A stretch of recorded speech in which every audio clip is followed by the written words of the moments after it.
আরে ভাই বান্ধবীর বিয়া এই জন্য আমাকে দাওয়াত দিছে। যাই হোক সকালবেলা ঘুম থেকে উঠি, ওটা পর দেখি আমার মুখে রসগোল্লার সুগন্ধ।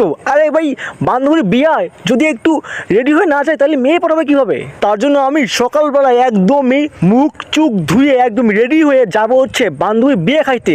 আর এই যে আমার হাতে হচ্ছে বান্ধবীর বিয়ার কার্ড, আর এটা দিছে আর বান্ধবী নিজে সে দিয়ে গেছে, বলছে ইউসুফ তুই আসিস। আগে আমি ওর সাথে লাইন মারতাম, কিন্তু কি আছে ব্যাপার, এখন ওর বিয়ে হয়ে যাচ্ছে, আমি এখন ওর সাথে লাইন মারতে পারবো না। বাঙালি এমন কোনো কাজ নাই যে করতে পারে না। আজকে আমি বান্ধবীকে বললো, বান্ধবী তোর আজকে বাসর রাতে তুই কী করবি এটা আমাকে কালকে বলবি, ঠিক আছে?